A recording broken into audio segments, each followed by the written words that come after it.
This is Budgeting 101 with Joni Kearn.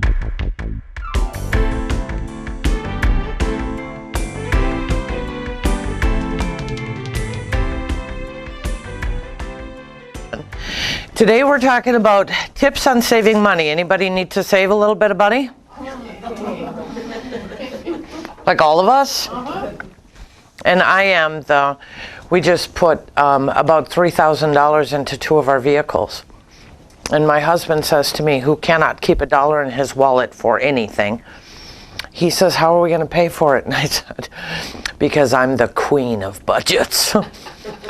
Maintenance happens. Yeah. You know, budget for it, have a stash put away, make sure that you can pay for it. And it's something that some of us do and some of us don't. And if we're going to get married and we don't, we need to make sure we marry someone that does. Because that's the way you manage to do things like fix vehicles and fix houses and get emergency fuel and all of that kind of stuff. What I did, I was looking online for some money-saving tips, and I specifically looked for money-saving tips for seniors because many seniors are on limited incomes, which is one of the deals.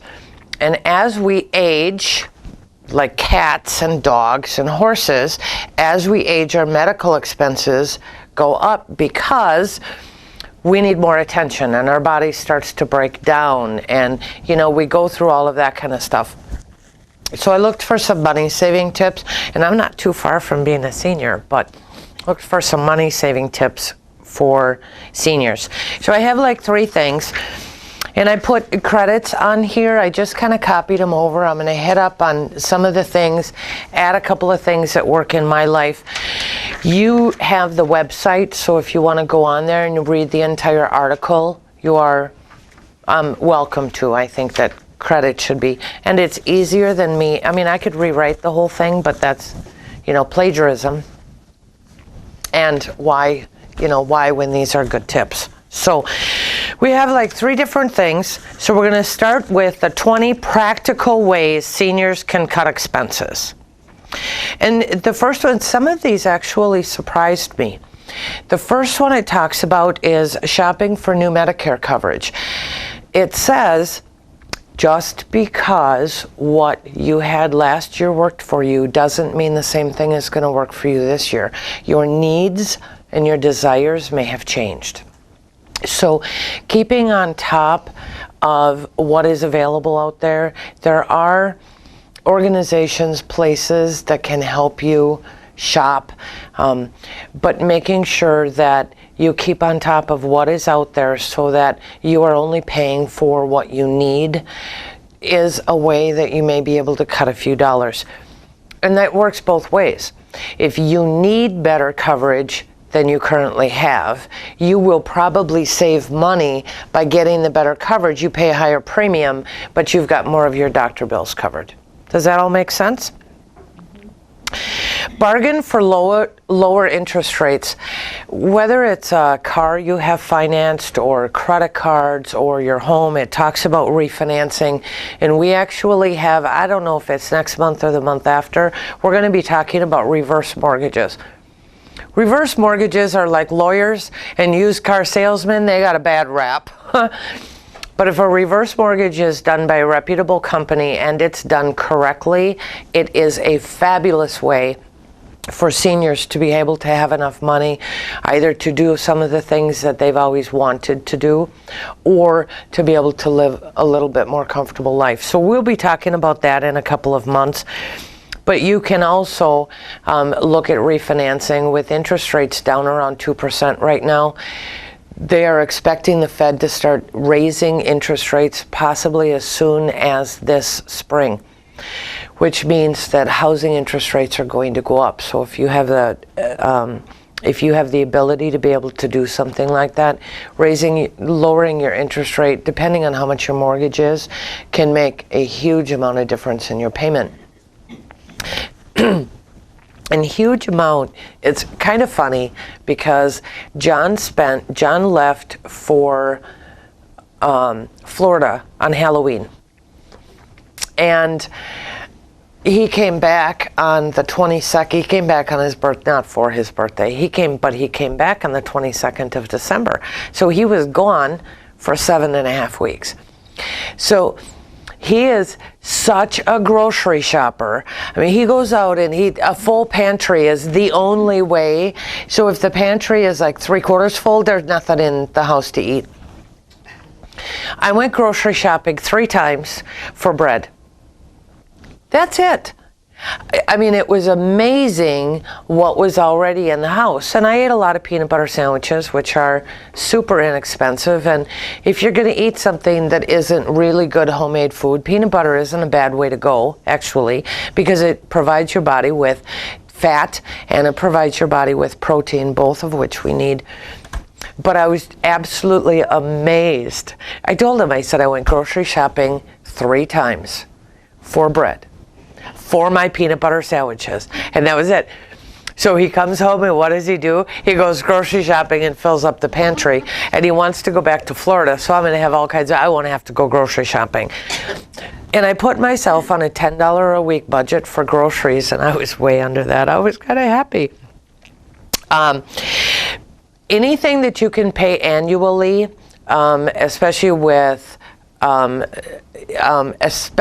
like life insurance policies, car insurance is like that, homeowners insurance can be like that. What it does, I know with some of our life insurance policies, if we pay annually, we cut 10% off of our premium, which is a huge savings by the end of the year. And I mean huge. I don't care if it's $50 a month or if it's $10 a month. I have better places for my $10 a month to go. It's something that can be pretty difficult for us to do. If for instance, I have a $100 premium on life insurance, if I can put $110 away, at least I'm further ahead of the game and I have $10 more come the next year and that doesn't get me to annually, but it's a place to start instead of telling yourself, you know, when you're on a limited budget, I'm going to come up with $1,200 today. You know, it's a place to start, and it really is, and I talk about it all the time. It's baby steps. We don't expect a baby to be born and start to run down the street. We just don't expect that. But we expect it of ourselves, and we have to quit because that's unfair. And all it does is make us feel like failures, because then we're not achieving our goals, which I like goals that are out of reach. I'd rather land on the moon if I'm shooting for the stars. But we do want to be careful that we don't set them so high that there's absolutely no way we can achieve them. Don't buy movies and books. We have a library downtown. Is everybody aware of that? They have movies, they have books, they have music, they have programs that they put on. There's all kinds of things. John used to buy all his books. This guy can read 4 or 5 books a week. I finally got him to go to the library. We're saving $10, $20, $30, $40 a week just with him going to the library and not going out and spending $25 on a book, or even going to a rummage sale and spending $1 a book. Go to the library and you're not spending anything. Never pay a late fee. Those late fees average, what is it? It's $10, $20, $30, a lot of money. So just make sure that you're budgeted and you have everything paid absolutely on time. And credit cards, if you don't have it in there by 11:59 p.m., you're going to have the late charge on there. So I set it up at the beginning of the month. I pay a lot of my bills online. So if it isn't due, like there's one, I had this small charge card and I paid it off because they really angered me. They never cut the statement until the 5th. The payment was due, which is normally due a month later. It was due on the 28th. So I pay all my bills on the 1st. So guess what? I'm always late. Yeah. So what I started to do is I started to pay it on the 1st, but I wouldn't set it up to come out of my account until like the 20th or 25th or 15th. And if you can pay them a little early, you save a penny or two on your interest or a buck or whatever you pay. So that, I mean, that all adds up at the end of the month and at the end of the year.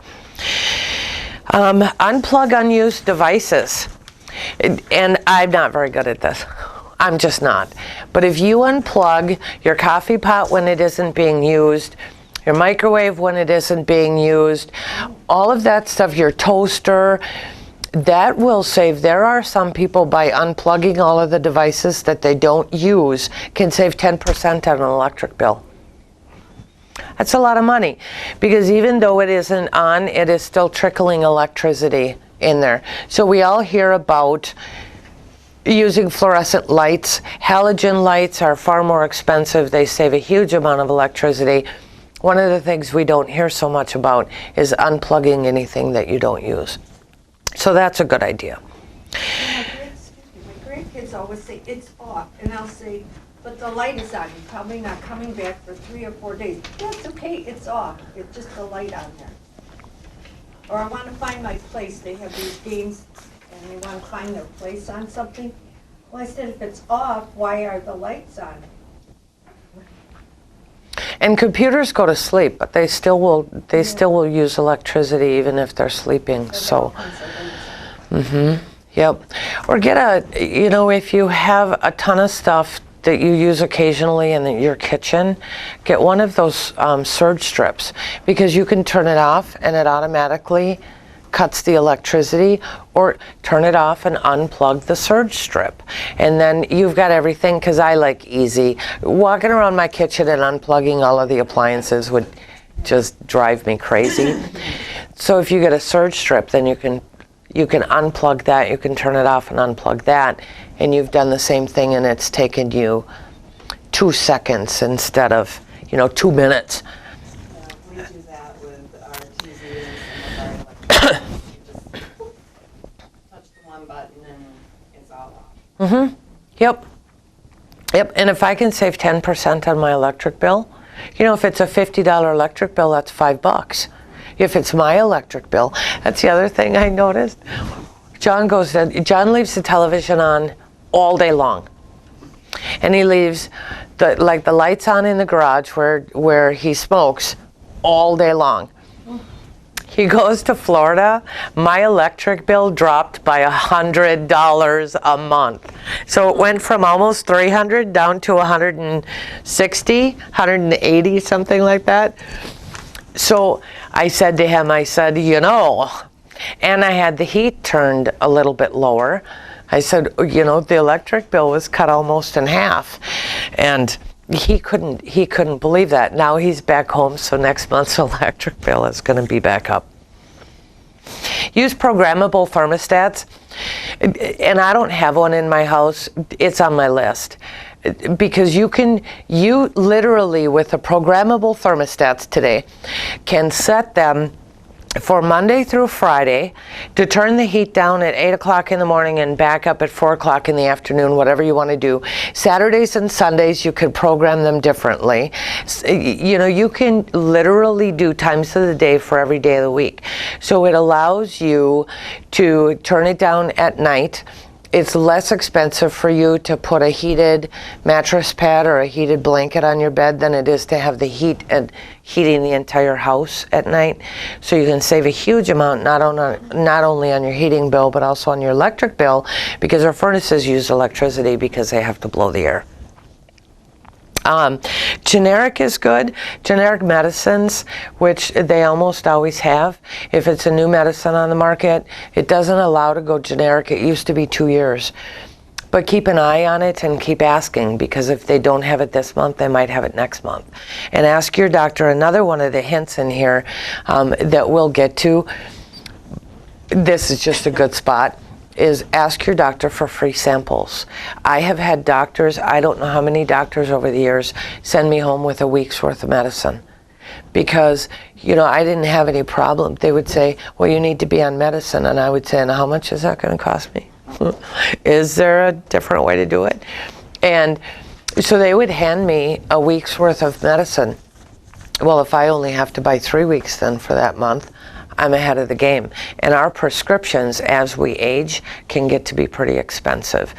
And shop around for prescriptions. You know, if you always go to Walgreens, try Shopko and see if you can't get a better deal. If you do a lot of Shopko purchases, you know, your prescriptions there give you those Shopko dollars that you can purchase some of the other stuff on. So you're paying for your prescriptions, but you're getting a huge discount on other things you're purchasing, which is kind of nice. Make your own birthday and event cards. I looked at this and I kind of grinned, because one of the things my mom does, she's 80 years old, very involved with the senior center over in St. Michael, Minnesota. She goes, they get all of these cards and she gathers them from everybody, and they make their own birthday cards. They sell them at the senior center, so they make just a little bit of money. She's having a ton of fun. It's keeping her artistic tendencies alive. Her brain is working. I mean, there's all kinds of advantages to doing something like that with people. It's social time for her, but it also can save you a ton of money, because if you looked at the price of birthday cards, Unbelievable. I mean, the ones you really want are like $3.99. Right. Like, holy cats. So I think I'm going to make one, because I have crayons and I have construction paper. It's just kind of one of those things that's in my house. How much more personal can I get? I have no artistic, none at all. But how much more personal can it get than for somebody to get a card on it that has my feelings on it, and I took the time to make it, even if I make it badly. I think it's kind of cool. Flaunt your age for discounts, because you can get discounts just about everywhere. Sometimes it happens at 50. I know none of us are over 51, right? Sometimes it happens as soon as 50 years old. So start asking for those senior discounts. I have a friend, speaking of discounts, my next door neighbor does all the cooking in her house. Her husband does zero cooking. Her birthday week, she does zero cooking, because the restaurants all have free meals for her. So she goes out and gets free meals all week. She just figures out where she can do it, and they plan out their little schedule, and she gets free meal. She has to pay for her husband, but it's half price for a meal, right? So they like to go out, and that's a great way for her to do it. And then she says, I don't have to cook. No cooking. Drink water, not soda. Much better for your body, not as expensive. Yeah, I don't care what kind of soda it is. The carbonation is bad for you. The chemicals, there's nothing about soda that's any good for you at all. Chocolate, however, has some advantages. But if you give that up, you'll save a huge amount of food and you'll feel better besides, or a huge amount of water.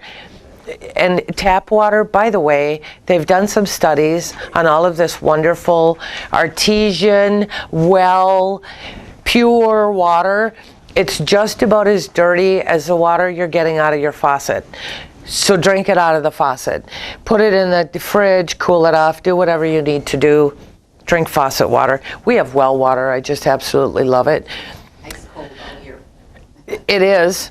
And it's healthier. It's not fluoridated,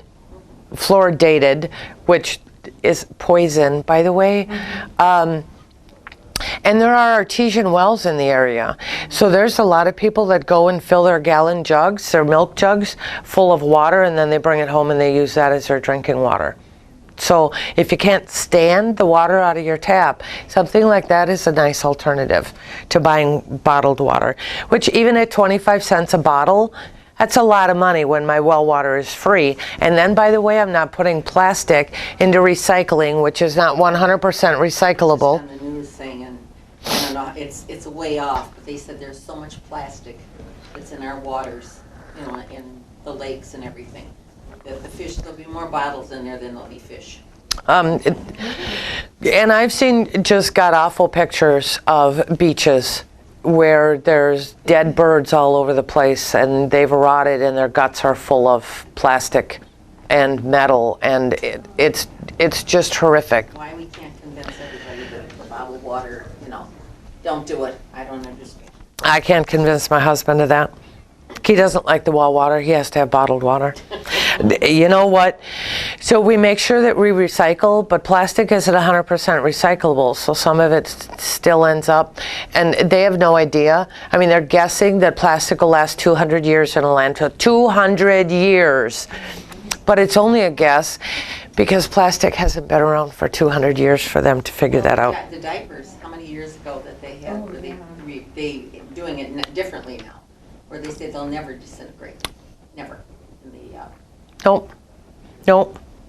So they sit there, and what do they do to our land and our water supply? I don't care how well they're protected, it's still going into the land and the water supply. No partial loads of laundry. Fill that sucker up. And mine is one of those front loads, and they say stuff it to the gills.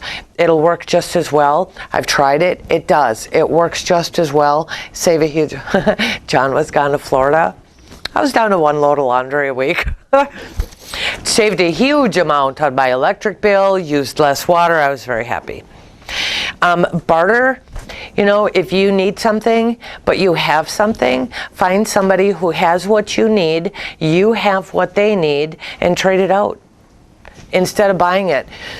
I have started decluttering my house.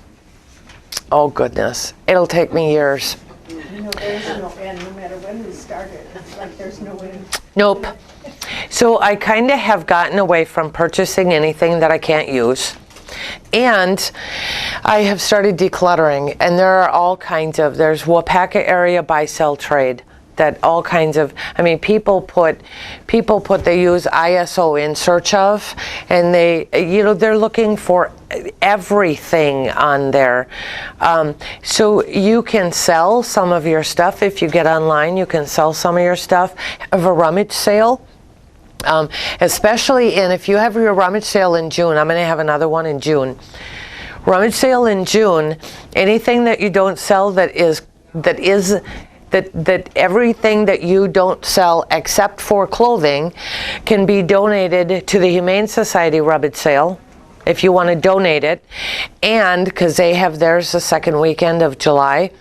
And then you've gotten it out of your house, you've made what you could from a rummage sale, and off you go. Otherwise, leave it tagged, put it in boxes, put it back in the house, and do it again the next year. Even $100 or $200, I made $400 on my rummage sale. For the amount of time I put into it, I didn't make very much per hour, but that was my food and gas money while John was in Florida, and I still have some left over. I'm telling you, I am as frugal as it gets. And if you're buying anything new, that whole renew, reuse, recycle has really become one of my mantras. I don't buy anything new. I check out Goodwill. I can tell you where my entire outfit came from and how much it cost. You spend a fraction. And when it comes to birthdays and Christmas and any other gift giving, it's amazing what kind of stuff you can find at rummage sales or the Goodwill that make fabulous gifts. Shopping is our next area. Make a list and stick to it. My husband goes up and down every single aisle. Drives me crazy. I have a list. I leave the house with my list. Vegetable oil, peanut butter, bread, my staples. And I go in and I know where those things are, and that's what I pick up and that's what I leave with. And if I get home and go, shoot, I forgot to put eggs on my list, it goes back on the list for next time. So I stick to it. That way I'm not tempted by all of those other things that look good, that I'm going to spend money on it that I haven't budgeted for. Of course, the advantage to John going up and down every aisle is we actually get different food to eat. I just don't think the advantage is as high as being able to save a little bit of money. That's all. It's just that he and I are so different. Compare the price of items you buy in your local grocery store with other stores. I actually did this a couple of years ago. I went to Aldi's, picked up everything I needed, except for the stuff that I absolutely had to go to Pick and Save for. Went to Pick and Save, took the time to compare prices. I saved like $50 by doing my shopping at Aldi's. So it's kind of nice sometimes just to take a look at it, because I was really happy to see that I was saving that much money at Aldi. The same company owns Trader Joe's. Oh yeah? Yeah. The Aldi company, whatever it's called, I don't even know if the parent company is called Aldi, started in Europe and is actually really, really big here. Plus they have different stuff. They don't always get in the exact same stuff. One thing I think that the other grocery store should do that Aldi does is with the carts. You know, you gotta put your quarter in. You don't see carts in their parking lot or cleaned up, or somebody just leaves it wherever it is. And wouldn't it be cool if they took that $10 an hour job, of course you're putting somebody out of work, but that $10 an hour job and put it back into saving money on groceries? You know, I mean, that would be kind of cool. But I like the Aldi idea where you have to return your cart for a quarter. And if I don't have a quarter to get a cart, I like have they're draped over my shoulders, stuck in my purse, and I go up, you know, and I empty my purse and then I open it. So I didn't steal anything, I just ran out of arm space. Sign up for free rewards programs. Lots and lots of places have them. Shopko has them. Aldi doesn't, but that's a trade-off for inexpensive groceries. The Revival clothing store downtown Wapaka has a rewards card, so sign up for those anywhere you can, because if Walgreens has one. Every once in a while there are things that I purchase at Walgreens. I like the company's philosophy. Bye, see you next time. I like the company's philosophy, so I do some shopping at Walgreens, and every once in a while, you know, you got your little rewards card, I get $5 off my purchase. What a cool little way of, $5 is a lot of money. To me it is. Food and entertainment, prepare meals at home. When John and I were first together, we came home, we were truck drivers. So we come home on a Friday, and Friday night he says, let's go out for steak. And I said, where are we going to get the money? Now mind you, we were on that $200 a week budget this Friday night, and I didn't go to the bank till Saturday morning. So we don't have enough money to go out for, well, we can take the money out a day early. No, bank's not open today. So I said, well, we could go to the grocery store and buy steak and cook them here. It would be better. I mean, they taste better than steaks at restaurants most of the time, and they're cooked exactly the way we want. And he said, well, that's a good idea. And I said, okay. Of course, if we buy hamburger, we could do something else with it. And I think we ended up taking food out of our pantry that night. But it was just kind of funny how that worked, because, you know, you can order in pizza, or you could go buy a pizza, or you can do something else, like make a pizza at home or something like that. And it's not real tough to make homemade pizza. So I mean, that's something you can do. It's just a nice reminder when you think, gee, I'd like to go out for a hamburger. It's a nice reminder that if you're sticking to your budget, you can do something that's equal or better at home. So like, you should never go out to eat if you like to go out to eat, because it's a nice break. Just don't do it as often. You know, the dollar menu at McDonald's is not inexpensive. They'll tell you it is. It is not inexpensive. It is very expensive. When I can make 7 peanut butter sandwiches for $1, or I can get one little tiny hamburger at McDonald's for $1, their dollar menu is more money than I want to spend. So we have to get that in our brains. It also isn't any good for you. Yep. Dine out only during special occasions. I don't know that we eat out. You know, we go down to the bar once in a while and get pizza, but I really like Kathy, so I'm supporting her business and supporting her and able to get some social time in. I mean, but we still don't. I mean, John will say, it's Thursday night, let's go for pizza, because that's our pizza special night. And half the time I'll say, let's stay home instead. And of course I have the dogs that have to go walking in the woods at night. So kind of cuts into my going out for dinner. It's kind of nice. It cuts into my going out for dinner time. Prescription drugs, asking your doctor for free samples, which we can get so busy with ourselves being ashamed of being on a tight budget that we don't do some of the things that we should do, like ask for some free samples for doctors. So, you know, get over it. Because asking for free samples it's just not a big deal. And they have so many free samples at their clinic that they go bad before they give them all out. And they get them for free. The doctor isn't paying for them. All the pharmaceutical salespeople are coming in and they're giving them to them. So keep that in mind. I mean, that's what they're there for. Check with your pharmacy if they offer any senior citizen discounts. That's kind of nice to do. Pill splitting. This I found interesting.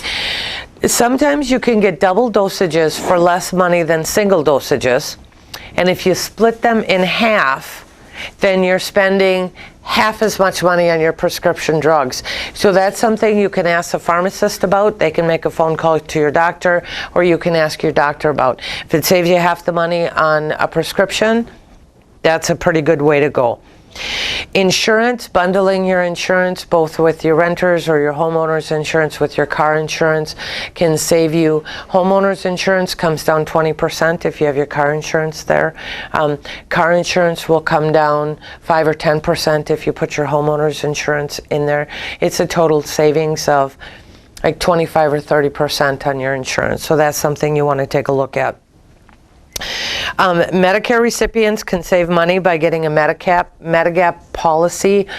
I don't know a ton at this point, and it's changing so fast I can't keep up on all of the insurances. But it also goes back to make sure that you have the correct health insurance for your needs. Make sure that you have the correct auto insurance. You know, if you put on less than 7,500 miles a year, you can get a discount on your car. You can get a discount. It goes down to pleasure driving.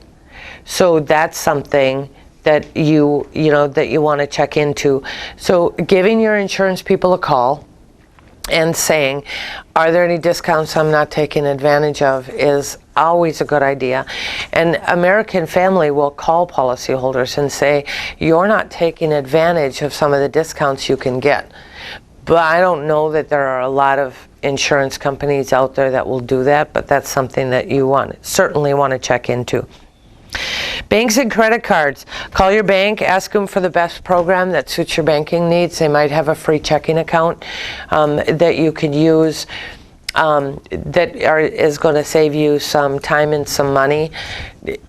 Doing things with other than bank checks can save you. The last time I bought checks used to be $1.99 or $3.99 a box. They're now $25 for a box of checks. So I mean, I have to suck it up because there are some things that I have to pay by check, but I don't go through, I think it takes me 2 years or better to go through a box of checks because I like the convenience of online. And there are some companies that will give you a discount if you pay online versus getting a check because it's less expensive for them to process the payment online than it is to process it with a check or cash. So keep that in mind. Call your credit card company and ask for an interest rate reduction. There are all of these credit cards, keep in mind, there are all of these credit cards that will offer you 0 interest for 6 months if you transfer. It's a huge game people play. Credit card companies want to continue getting interest from you. So if you have a good credit standing with them, they may very well lower your interest rate to keep you from transferring it to a different card. So keep that in mind. Pay your bills online. Lots of discounts with that, as I said. Consider using fluorescent bulbs. Fluorescent bulbs save money. They last longer. Halogen is even better. They're brighter and they last forever. We put in new light fixtures in our kitchen and we put halogen bulbs in there. I think we did that 5 or 6 years ago. I've yet to replace those bulbs. I doubt I will for the next 5 or 6 years. Expensive bulbs, but they use less power and they last nearly forever. Have a yard sale to get rid of things that you don't need. Again, you know, I like to buy and sell stuff on sale that, you know, I'm part of. The Fremont area buy sell trade, Wapaka area buy sell trade. There's all kinds of stuff on there. I found a guy on there that makes wooden cabinets. I contacted him and I said, would you be willing to build me a slow feeder for my horses? Saves hay, they eat better, they graze all day, there's all kinds of advantages. He said, I've never done that. I said, they're not that difficult. Here's a couple of links, look at them online. So for less than half of the money it would have cost me to purchase one of those, he made it for me, and he's going to be able to market them around the area for other people who want, because those slow feeders can go for $500 or $600. And so he made it for me for less than half the price. So it was a great investment for me to be able to do something. And he makes wooden cabinets for potatoes and onions, those little cabinets. I mean, it was just by fluke that I just happened to ask him a question. So you never know what answer you're going to get. What's the worst one you're going to get? No, I can't do it. Okay, then you go on to something else. But at least I asked the question. Wash your hands thoroughly. Keeping your hands clean will eliminate a lot of germs. If you eliminate germs, you eliminate illness. Eliminate illness, you eliminate doctor bills. Eliminate doctor bills, you've saved money. Do you like how that works? So make sure that you keep your hands clean. Don't, by the way, don't buy antibacterial soap. That stuff doesn't clean your hands any better than good old bar soap, and it creates a bacteria resistance in your body, which means that the next time the doctor does have to put you on antibiotics, they're not going to work because the bacteria that's making you sick is immune to it because you were using antibacterial soap. Isn't that a scary thought? You know, so I don't put any antibacterial soap in my house. Things that you can ask your doctor, is this test really necessary? Do they really have to put you through a dozen tests to get you an antibiotic for a flu virus that needs an antibiotic? Sometimes they do because they don't have anything better to do. Sometimes they do because they can. Sometimes they do because they want to be super careful. My mom has been going through some doctoring lately, and one doctor could have put her through 15 or 20 tests. Another doctor put her through 2. And she opted for the 2. She didn't want to go for all of the tests, and she didn't want to spend all of that extra money, because the more money we spend, even if insurance covers it, it's going to come back to us in higher premiums, right? Because they're not going to give up their profit margin, so they're going to raise the premiums to pay for the additional tests that we get. Compare prices between some of the clinics you go to. There are some small outpatient clinics that charge less money than going to a doctor or a hospital. I know some people that think urgent care and emergency rooms are the only way, they're the only place real doctors are. I mean, they don't ever go anywhere else. If you can, there are times when 911 is the thing to do. I'm not saying that we need to write off. If I break my arm at 1 o'clock in the morning, I would probably wait till morning, actually. You know, I'd just prop it up on a pillow. I'd be good. What's it going to do? Heal wrong by morning? But there are times when you need to go to an emergency room. When John was having some heart attacks, he needed to go to the emergency room. You know, because he does the grocery shopping. I need the guy. But there are many other times when it can wait until I can get into a clinic the next morning, and it's a whole lot less expensive. Take advantage of online tools. You know, I like WebMD. I go on there. John was got his blood pressure checked the other day. It was 85/62.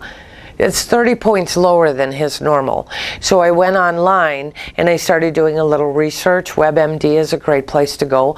If you have some symptoms, you literally can type in the symptoms and it'll give you some options. So, you know, if you have tightness in the chest and you type that in, they're going to say call 911. Unless, of course, you've been throwing hay and you think it's a muscle thing in your chest. But, I mean, there are times that you can do that, and there are other times you can take a look at what else, you know, what else can I do? What really is this about? And you might be able to save yourself a trip to the doctor. I don't particularly like, does anybody here really like going to doctors? You really look forward to it? Yeah, I'll save that trip, if at all possible. And then the last two are switching to generic drugs, which we've already talked about, and talking to your doctor about pill splitting, which I think is an excellent idea. If you're a spouse of a 100% disabled vet, you can get your insurance through CHAMP VA. It's essentially free for me. I still would avoid a doctor at all costs, because why would I spend money? I mean, eventually it's going to come back to me, right? Because the government pays. I go to the doctor. CHAMP VA pays it. CHAMP VA is a government program. The government has to spend it, has to pay for it. Eventually my taxes are going to go up, right? It just kind of follows up the ladder. One of the things that we forgot in the 70s and early 80s when HMOs came out and we would pay a monthly premium, mine was like $80 at the time, and all of your doctoring was free, we really forgot that it really wasn't free. HMO premiums started to skyrocket. HMOs are all but gone today because people abused them. Well, it's free. Why wouldn't I go? You know what I mean? You have a runny nose and a cold. Stay home, stay in bed, drink some orange juice, lots of water, you'll be just fine. But people started abusing that, and the program went away. So eventually it's going to trickle right back down to us. But I like that idea about I was saying the CHAMP VA will send me a 3-month supply. But I need to talk to my pharmacist when I go in there and get my next prescription and see if that would save me money. And then it's one less trip to Shopko. So it's that little tiny bit of gas that I'm saving too. And whatever else you might buy while you're there. I go in with a list. I also know what I use that I want to watch if it's on clearance. So if it's on clearance, I will pick it up even if I don't need it, because I'm going to save money in the long run. But for me to go into a store and buy more than I need, unless I'm starving to death and I pass by the dollar chips, is pretty, which by the way are expensive chips, because you get, what, 10 of them in your little dollar package. But yeah, no, I list shop. It's on my list. I'm not going to buy anything I don't absolutely need, because I like to have the extra money, because sooner or later the cars are going to break down. You know, or the heating bills, we use LP, so we pay as we use it during the winter. So all summer long we don't have an LP bill, but I'm still budgeting for it in the summer, because the chances are very, very good that winter is going to come. And I will want to heat the house. I mean, right? We usually say, hey, we got the summer off. We have more money to go camping. Yeah, the heating bill's going to come again. It's only a matter of time. So I budget for that in the summertime. I'm telling you, I'm the queen. But I am that way because John and I were so broke that I didn't have a choice but to do anything other, and it taught me some great lifelong lessons. Anybody have any questions? Comments, complaints? A lot of good ideas. You know what? If I could give somebody an idea that they didn't have before, then I was successful.